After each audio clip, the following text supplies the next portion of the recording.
What if I told you this was the last Monday morning of your life? What if I told you you die this week? Would you complain about your crap job or that test you don't want to take? I doubt it. You would go much higher level thinking. Well, that's really what it takes. I'm gonna make Monday morning my bitch. I'm gonna make you Saturday Monday morning. That's what I want to do every morning, and that's what I want from you. You don't choose your passions choose you. And all of us are gifted with certain passions, and the people who are lucky are the ones who get to follow those things.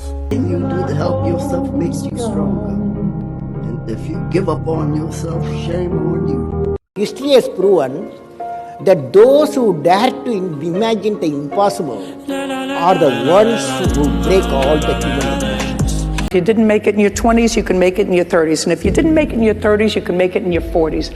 And if you didn't make it in your 40s, you can make it in your 50s. And just remember Grandma Moses. Oh, please tell me you remember Grandma Moses. She was a painter. And she didn't start painting until, I think, in her 80s.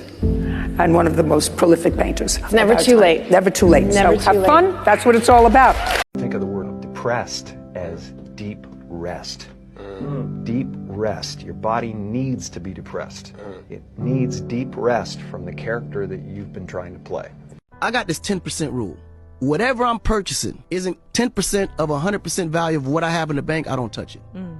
So in other words, let's say hypothetically, if you have a car that you want to buy for $100,000. Right.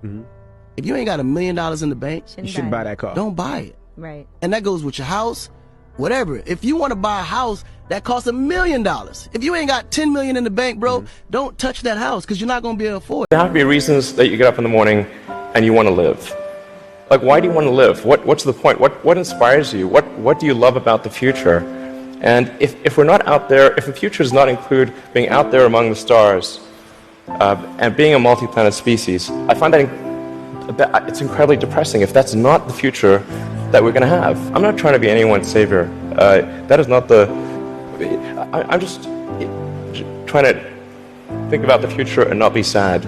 Idiots do things that they don't like to do, suffer their whole life, because they think it's needed or they think it's their duty. Intelligent people do what they love to do. They enjoy their life to some extent. But a genius learns to do what is needed joyfully. That's when your genius flowers.